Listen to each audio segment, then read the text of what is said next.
اس کو کوئی نوٹس نہ لیتے دیکھ حیدر نے دانت کچکچائے تھے۔ دفع کرو مناہل اسے، چلو آؤ ہم چلتے ہیں۔ حارث ہنستے ہوئے زبردستی اسے وہاں سے لے کر گیا تھا جو حیدر کو نظروں ہی نظروں میں نگل جانا چاہتا تھا۔ ہائے شکر بچ گیا۔ گہرے سانس لیتے ہوئے وہ چیئر گھسیٹ کر بیٹھا تھا۔ کیا ہوا حیدر، ایسے کیوں بیٹھا ہے؟ موبائل کی ٹچ سکرین پر میسج ٹائپ کرتے ریاض نے پوچھا تھا۔ تھوڑی دیر پہلے وہ تیمور کے ساتھ کسی کام سے گیا تھا اور ابھی واپس آیا تھا۔ آج تو میں موت کے منہ سے جانے ایک بار پھر بچ گیا، حیدر نے پراسرار انداز میں کہتے ہوئے پانی کا گلاس لبوں سے لگایا۔ نئی بات کر کوئی، تیرا بار بار مناہل اور زرنور جیسی موت کے منہ سے بچ جانا اور اب تو روٹین کا حصہ بن چکا ہے، ریاض کے مطمئن انداز سے کہنے پر اس نے منہ بنایا۔ اگر تو ہوتا نا میری جگہ پر پھر پوچھتا میں، وہ کہتے ہوئے سر جھٹک کر وہاں سے اٹھا تھا۔ شکر ہے اللہ کا لاکھ لاکھ جو میں حیدر نہیں۔ ریاض نے اس کے پیچھے سے ہانک لگائی تھی لیکن وہ نظر انداز کر گیا۔ آج 14 مارچ کی ستاروں بھری سہانی سی رات میں اشر اور لائبہ کا ولیمہ تھا۔ اشر نے ان دونوں کی ایجوکیشن کمپلیٹ ہونے کا بھی ویٹ نہیں کیا اور شادی کا شور مچا دیا۔ مجبوراً لائبہ کے گھر والوں کو ہاں کرنے ہی بنی۔ اس کے گھر والوں سے ہاں کروانے کا زیادہ تر ہاتھ احمد اور حارث کا ہی تھا، کیونکہ ان دونوں کے ہی کنونس کرنے پر وہ راضی ہوئے تھے، ورنہ ان کا ارادہ لائبہ کی پڑھائی ختم ہونے کے بعد کرنے کا تھا۔ فیروزی کلر کی کامدار نگینوں سے بھری ہوئی میکسی میں مناسب سے میک اپ اور سونے کے زیورات پہنے وہ سٹیج پر بیٹھی کوئی پری معلوم ہوتی تھی۔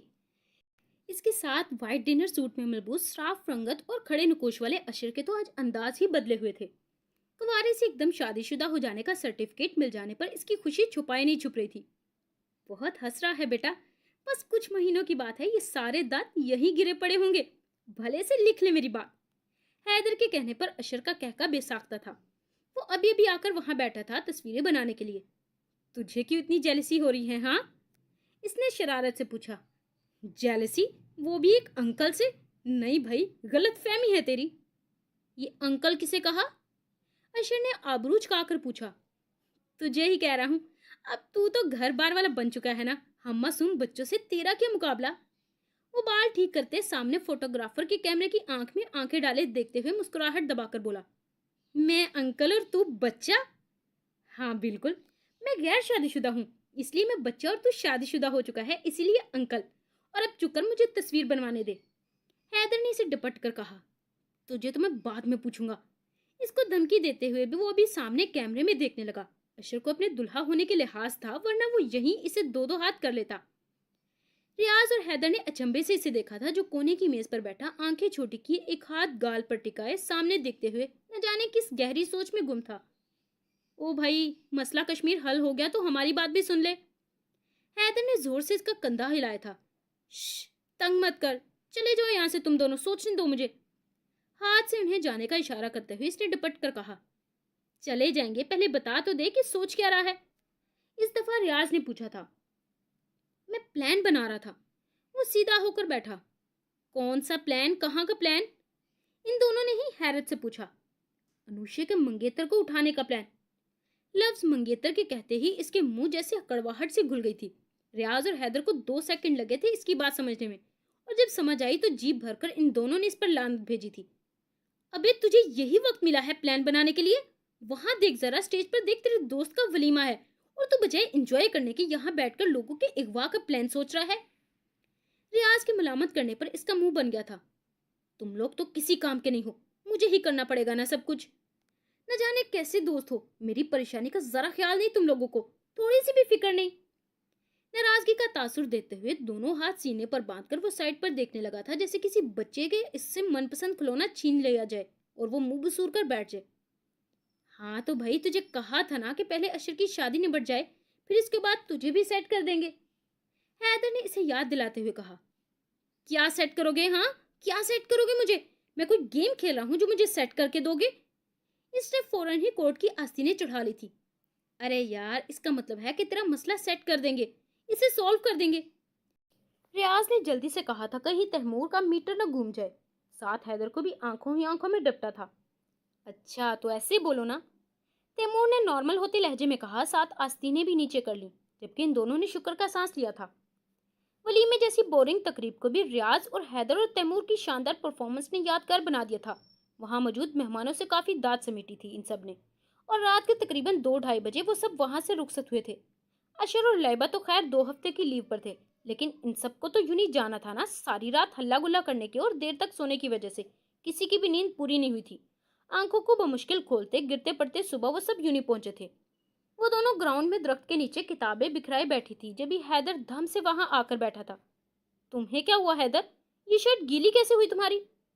مناہل نے حیرت سے پوچھا۔ منہ دھو کر آیا ہوں یار، اس نے آنکھیں مسلتے ہوئے کہا۔ یہ منہ دھونے کا کوئی نیا طریقہ ہے کیا؟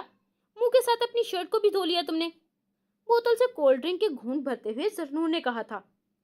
یار تم لوگ تو کل آرام سے کرسی پر بیٹھی تالیاں بجا رہی تھی، بس اصل محنت تو ہم نے کی تھی نا، ڈانس تو ہم نے کیا تھا، تھکے تو ہم ہیں۔ اب دیکھو تم دونوں کتنی فریش بیٹھی ہو اور ہماری آنکھیں ہی نہیں کھل رہی۔ حیدر نے زور زور سے پلکیں جھپکتے ہوئے کہا۔ تم سے کس نے کہا تھا بندروں کی طرح ناچ ناچ کر فلور ہی توڑ دو؟ انسانوں کی طرح تو بیٹھا نہیں جاتا نا تم لوگوں سے۔ زرنور نے پیپرز کو فائل میں ترتیب لگاتے ہوئے کہا تھا۔ نہ کرو نور بانو، وہ تمہارا سلطان احمد، وہ تو کل انسانوں کی طرح ہی بیٹھا تھا نا، پھر وہ کیوں آج یونی نہیں آیا؟ گدھے گھوڑے بیچ کر کیوں سو رہا ہے گھر پر؟ ہاں؟ تیمور نے تیوری چڑھا لی۔ تم لوگوں کی طرح اس نے صرف ڈانس میں حصہ نہیں ڈالا، بلکہ اشر کی ساری شادی اس نے اور حارث نے ہی سنبھالی ہوئی تھی۔ سارے انتظامات ان دونوں نے ہی دیکھے تھے، اور تم لوگوں نے ڈانس پریکٹس کے علاوہ اگر کوئی کام کیا ہو تو بتاؤ۔ زرنور نے بھی چمک کر کہا۔ اتنی محبت؟ دیکھو تو ذرا زبان سے کیسے ٹپک ٹپک کر شیرینی کی طرح گر رہی ہے۔ نور بانو کے منہ سے میں نے پہلی دفعہ کسی کے لیے اتنی محبت بھرے پھول جھڑتے دیکھا ہے۔ اگر احمد موجود ہوتا نا تو یہی غش کھا کر مر جاتا اپنی خوش نصیبی پر۔ اللہ نہ کرے ایسا کچھ ہو، جب بھی بولنا ہمیشہ برا ہی بولنا تم۔ زرنور نے اسے گھورتے ہوئے کہا تھا، جو مناہل کو نوٹس بنانے میں مگن دیکھ اس کے بیگ سے چپس کا پیکٹ اڑا چکا تھا اور وہی کھول کر کھا رہا تھا۔ قسم سے نور بانو، اب تو مجھے احمد سے حسد محسوس ہو رہا ہے، کبھی تم نے اتنی محبت میرے لیے تو نہیں دکھائی۔ مناہل چپس کھاؤ گی؟ صدمے سے کہتے ہوئے حیدر نے مناہل سے پوچھا، جس نے ہاں ضرور کہتے ہوئے پیکٹ میں سے کچھ چپس نکالی تھی۔ اگر اسے پتا چل جاتا کہ اسی کی چپس حیدر اسے کھانے کی آفر کر رہا ہے تو اب تک حیدر کی گردن اس کے دھڑ سے علیحدہ ہو چکی ہوتی۔ تم اس قابل نہیں ہو حیدر، احمد کو اپنے آپ سے کمپیئر مت کرو۔ اللہ، آپ دیکھ رہے ہیں نا کس قدر دوگلی لڑکی ہے یہ، دل ہی دل میں مجھ پر مرتی ہے لیکن زبان سے اعتراف نہیں کرتی۔ پیار کرتی ہو تو بول دو، ڈرنے کی ضرورت نہیں، احمد کو میں دیکھ لوں گا۔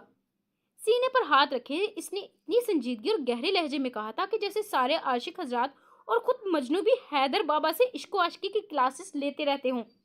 نہ چاہتے ہوئے بھی زرنور کی ہنسی چھوٹ گئی تھی۔ پیار، وہ بھی تم سے؟ اف حیدر، نہ کرو ایسا مذاق، میری ہنسی نہیں رکتی۔ لبوں پر ہاتھ کی پشت ٹکائے اس نے ہنسی ضبط کرتے ہوئے کہا۔ تمہیں میری باتیں مذاق لگتی ہیں؟ سیریس تو بس احمد ہی لگتا ہے۔ حیدر نے منہ بنا کر کہتے ہوئے چپس کی مٹھی بھر کر منہ میں ڈالی۔ کتنا جلتے ہو تم حیدر سے؟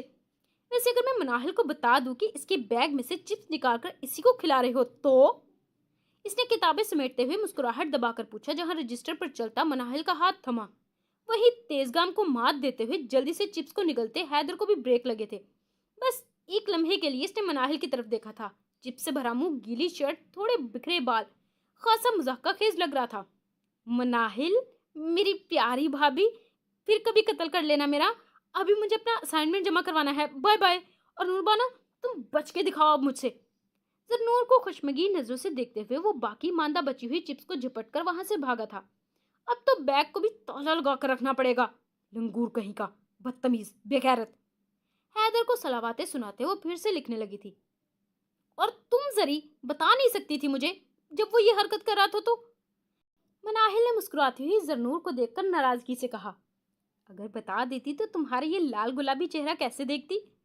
زرنور نے شرارت سے کہنے پر وہ نہ چاہتے ہوئے بھی ہنس پڑی۔